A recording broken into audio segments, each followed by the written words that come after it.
Fulani Herdsmeñ killed 4 people in Enugu State yesterday, and it has really gone viral. And you know the place in Enugu State, the same Herdsmeñ yesterday in Enugu. Now the same Enugu State, the wife of our president, Tinubu, received a chieftaincy title. The Igbo people honored her with title. I'm talking about Miss Tinubu, the first lady of Nigeria. Now the Igbos are asking the governor, they are killing your people, but you are honoring the president's wife. What have you done to the Fulani Herdsmeñ in Enugu State? But then a report came this morning from that place that the Enugu youth managed to arrest 2 of them. I mean the Herdsmeñ, but they have handed them over to the police, and this is really causing them controversy. But if you are watching for the first time, kindly subscribe to this YouTube channel, all notifications, drop your comment, click the like button, and also share this video to others. Biafran evangelists, the Igbo youth have handed the Fulani Herdsmeñ that they arrested after killing 4 Enugu people to the police. The Igbos are divided. What do you have to say? Let's start from there. Good morning, good afternoon, good evening, and good night, wherever you are watching us from. I remember my humble self, one and the only Biafran evangelist, Benjamin Johnson, Snachi, one and the only. We are not 2 but 1. Yes, it is very, very obvious and amazing that in Enugu State, people blood was shed and people are being fired, whereas the governor himself was busy celebrating and decorating Mr. President's wife, Remi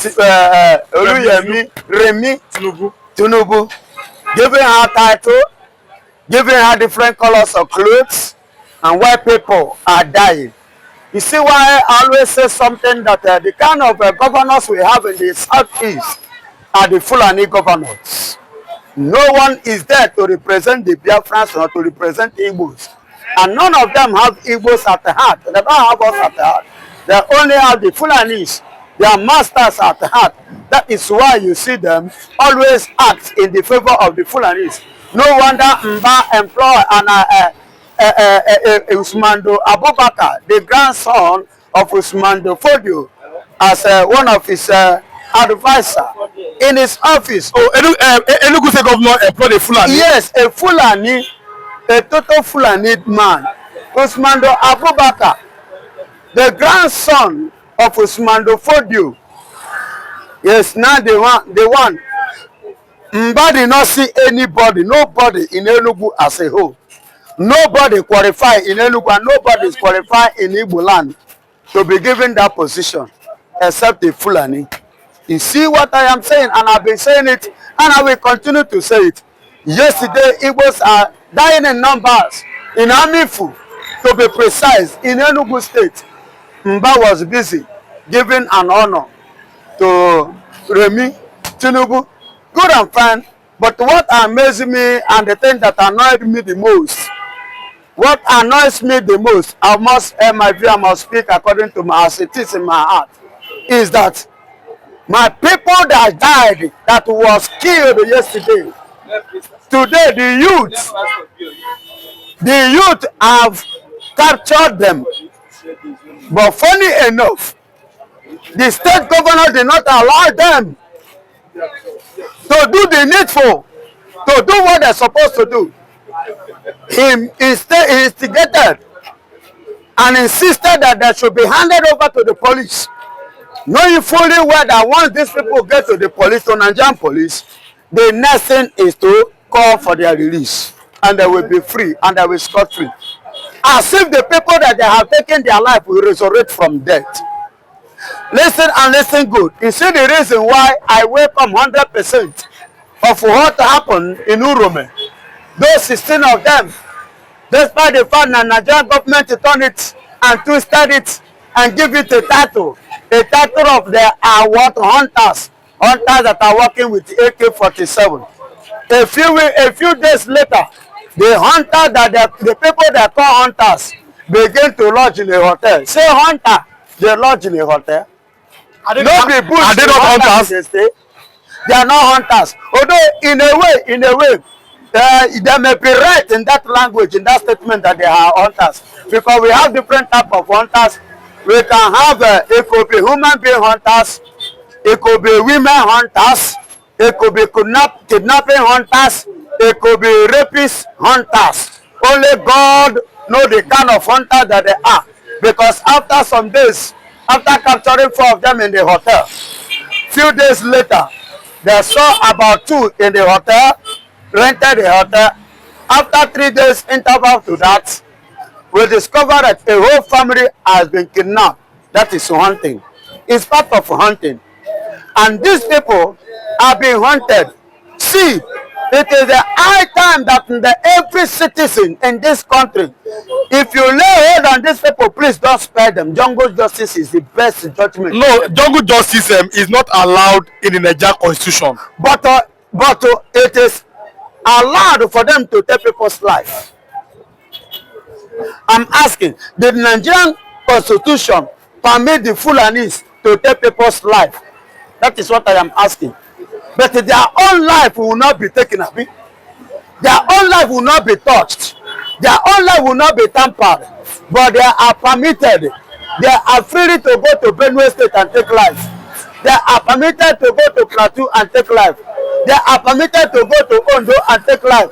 They are permitted to go to Ebonyi State and take life. And they are permitted to go to Enugu, even Amifu, as at yesterday, to take life. And they are permitted to go to Kebbi, Kogi, Taraba, Sokoto to give quick notice. And to go to, what is it called, Kwara State to give quick notice. But they are not permitted to be quitted. They are not permitted to take their own life, but they are given opportunity to do as they like in the country. My brother, I am telling you, I will not see. I will speak the truth and I will tell you my mind. I will not have opportunity to lay hand on them if they lay hand on my own person. If I lay hand on them, the same judgment that I give my own person is the judgment I will give them. But Baba God will judge. But the question is that why are the Igbo people afraid of the armed Fulani? Well, it seems that the other day we saw how many Idoma people from Benue, they were crossing over to Enugu for protection. About them, this Fulani Herdsmeñ Debekul. But now the same Enugu now has been attacked. Are the Igbos now afraid of the Fulani? Igbos are not afraid. If Igbos are afraid, Igbos wouldn't have in the first place withstand Nigeria and conquer Nigeria in the war before the help of the British, before the help of the Russians, Americans. Yes, because during the war in 1967, Igbos conquered. Ojukwu conquered them down to Ore before Awolowo now betrayed. Because the capital, the federal capital at that time was Lagos State, and Lagos is a Yoruba land, and Awolowo now sabotage. You understand? So if Igbos were to be, afraid, they wouldn't have engaged in that kind of a thing. And if Igbos are afraid, Igbos will not rise to this expectation or to the level where they are today. They know they work out with fear. Any opportunity, any situation they see themselves, they stand gidigba, believe that their God Almighty is with them, and anything they put their hand that they will succeed. And that is why, after giving them 20 pounds, you can see where Igbos are today. Go and try to any tribe, no tribe in Nigeria, I quote and unquote, no tribe in Nigeria that will ever suffer what Igbos has gone through in this country and still stand to meet up to the level Igbos is today. No, but they are not scared. But we are here this morning at this over. Listen to me. When an outside person told Igbos that it is true that are jealous of the North, because the North are the most powerful people in Nigeria. That's what he said. What makes them powerful? I mean, what sense? I'm talking about them. He said that when it comes to power in Nigeria, you must bow to the North to become a president. What kind of power? An army. You are talking about political power. The political power you are talking about is the political of jingoism, the political of criminalism, political of money laundering, political of stealing. That is the kind of political government you are running in Nigeria. Is that the politics? They say there was a saying that Igbos are not always participate in the politics, that Igbo doesn't know how to play politics. But the Obi in 2023 came out single-handedly. He came from the back from supporting Atiku I'm backing up and support. I'm backing up Atiku. In 2023, it chooses to stand alone.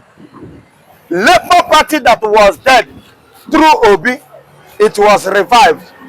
Labour Party was a dead party, but through Obi, Peter Obi, it was revived.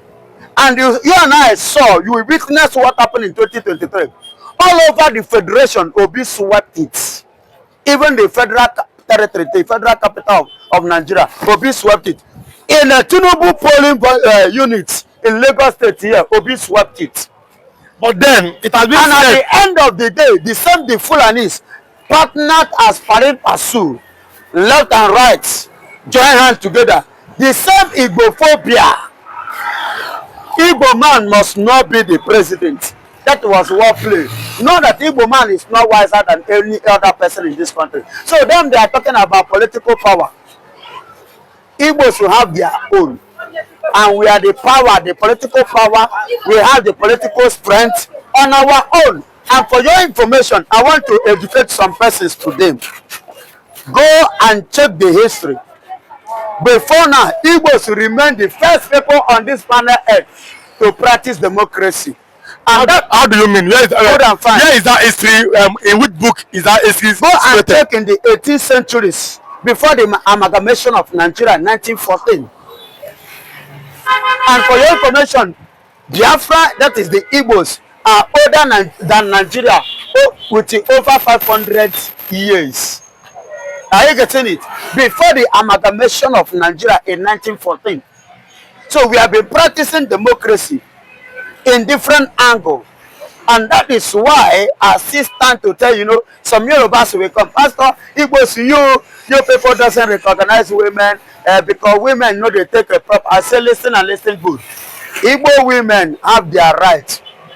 How did they do it? And they own a property. And how did they come to own a property?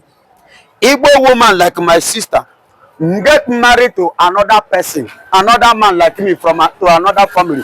And when she goes there, she owns, she partake, and she share with the property of that place which she is married to. I myself will marry from another family. The person I marry from another family will come to my own family and do what? And share with the question is that why can't the Igbos abandon? That's the question, because it really caused controversy this morning. Why can't the Igbos abandon finally Biafra and find a way to come to mercy for this Nigerian president? My brother. There is what we say, salt. Say you get how you go put salt for food. You go fit chop that food again. Shebi And on this, the level at which Igbos have been marginalized, Igbos have been maltreated. They said, stop your Biafra, stop the marginalization. Igbos have been intimidated. Igbos have been humiliated in this country. Igbos have been sidelined in this country. It has become too obvious for Igbos to do what? To welcome Nigeria and say they want to be the president of Nigeria. The Yorubas and the Hausas, the Igbos, do they want the presidency or Biafra? That is why we don't. I'm telling you now. That is why I am bringing it in this angle, analyzing it and putting everything on the floor. That we are no longer interested in anything called president. Presidency of how many years? Is it not this one that Tinubu is having headache? Tinubu is having stress. Tinubu is not sleeping again comfortable as what? As the clear winner of June 12th, which the Yorubas have taken to heart. Up to date, they are celebrating it, they are recognizing it, and they are remembering it. But the same man who took this risk is the same man that the Yorubas stood up in the house and kicked against his monument and his recognition and his federal honor. That is to tell you the kind of country that we are. But if it was a Fulani man that performed this, you will see his this thing all over Nigeria that will be monetizing, that will be molding him all over. Are you getting it? But because this one is an Igbo man, they choose to silence him. But you cannot silence the truth. And I give God the glory. You see what is happening today? Protests Ohaneze, we don't need to wait for Ohaneze because Ohaneze is already speaking for their pockets. Oh, the Igbos don't trust Ohaneze. We don't trust Ohaneze, and neither do we believe in Ohaneze. Because they are not Ohaneze indeed, but they are Ohaneze of themselves, speaking for their family, speaking for their children, and speaking for their own selfish interests and pockets. But the Igbos are supported today that President Tinubu have refused to release Nnamdi Kanu in his June 12 speech. What do you have to say about that? That is why I say I am not surprised as he has refused to free him, to use June 12, a kind of compensation. You understand? A kind of payback of the sacrifice an Igbo man has sacrificed for Yoruba. Do you understand? But since he's the president, he has his rights, he has his choice to make. Since he has decided to go the way he has went, no problem, the struggle continues. But as for the Igbos, we are not going to participate in anything in this country in terms of protests or whatsoever. Listen and listen good. I'm using this opportunity to even warn those who may have it at heart or who may likely want to or wish to. Please stay away, because at the end of the day, anything that involves Igbo people in protest, Nigeria will target Igbo protest. Look at the civil war Igbos fought to keep Nigeria, to make sure that Nigeria is not suffering the massacre they are massacring today. At the end of the day, they call it Igbo coup. That was the coup that took place in 1966, January 15, to be precise. They target Igbo coup. But today, what is happening?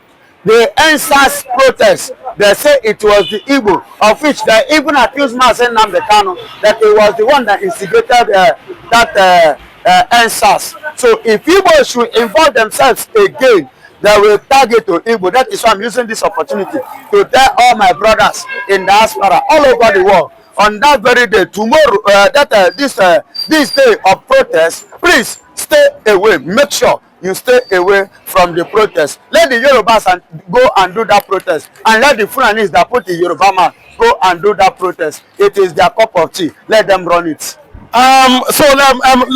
Finally, we have seen President Tinubu has been receiving endorsement. Ohaneze Ndigbo endorse Tinubu. The Igbo kings endorse Tinubu. The Igbo elders have endorsed Tinubu too. Tinubu was in Anambra State. They gave him a chieftaincy title. Again, Tinubu's wife was given an chieftaincy title. That day yesterday, that was on Tuesday in Enugu State. I hear. Does it mean that now the Igbos are finally accepted Tinubu as their man? First and foremost, God forbid. God forbid? Yes. Igbos never accept Tinubu. We don't have business with Tinubu. Neither do we have business with anything in Nigeria. Let them go their way. Any title they are giving them, it was given to them by the Fulani governors, not the Igbo's governors, by the Fulani elders, not Igbo elders, by the Fulani people, not the Igbo people. Why am I saying this? This is not the first time that Tinubu will organize. You can remember in 2023, whereby Tinubu organized that Igbo smokers, all those people that they don't even think of home, they don't have home, they are useless. You know, he sew clothes of bishop and give to them, claim that the bishop are supporting them, whereas they are not bishop. Those ones don't even know their way to church. They don't even know the gospel. They don't even have Bible. These are the people that, so Tinubu can come up with anything. It's good and that. So I am not surprised if you say the Igbo leaders, Igbo elder. And for your information, like I said it before, Ohaneze Ndigbo have been an Ohaneze of themselves. So anything they are doing is political, and that political is a sense of making money from Nigerian purse to themselves, not for the Igbos. Ever since they have formed Ohaneze Ndigbo in 1975, please, can you help me? Can you help me mention one particular thing that Ohaneze Ndigbo has, the importance they have played or the role they have played in the Southeast? What have they brought to Southeast? Which development? Tell me, what kind of positive impact have they played for the success or for the good of the whole Southeast? That is to tell you they are only playing for themselves, and they are there for themselves all alone. Nnamdi Azikiwe should be honored by the Igbos for bringing honor and glory to that part. Now, I'm coming now. Dim Odumegwu Ojukwu, that the Igbos are calling their heroes is their enemies, who brought death and destructions, and later claimed to be a Nigerian person. This came from an Igbo man today, and we know that it really caused controversy again. But how do you respond to that? Dim Odumegwu Ojukwu, my beloved brother, or Nnamdi Azikiwe, the Zik of Africa. We know it's not the Zik of Africa. The Zik of Africa is the one that is causing us the pain and sorrow that we are in now. The problem that Igbos are suffering till the day that we finally exit completely from this horrible nation is the one you call Zik of Africa. He can never be a hero. Our hero, and we know him, and he knows that we know him, and he knows us, and as we know him, is no other person than Dim. One, Odumegwu Ojukwu. No other person. Odumegwu Ojukwu. Odumegwu Ojukwu is the person that has foreseen. He has foreseen what shall befall the Nigeria. A man in America, Martin Luther King, I had a dream. And that dream is this, that one day on this planet Earth, a black man from a black nation is coming to rule Africa and stand as #1 citizen in the world. And after that dream, many years gone, but one day it came to pass. Barack Obama from Kenya became the black man who came to fulfill the dream of that prophet. So Ojukwu had a dream. He saw what is going to befall Nigeria. That was why he decided. He told you, go on, let's do this in order to liberate our people beforehand, before one. But Awolowo will turn it down. Zik turn it down. My brother, what is happening today? Fulåni has taken over Nigerian government. They have decided to Fulanize this country, and they have decided to buy anybody. Thank God today, you can see Benue that partner with them, they are buying them like mass. They are dying like a fowl, like in Gweri. You see Benue, go to Plateau State. Go one who say he fought to keep Nigeria one. Go one is on the run. Go one is no longer in the village. Go one is crying and regretting every day for fighting.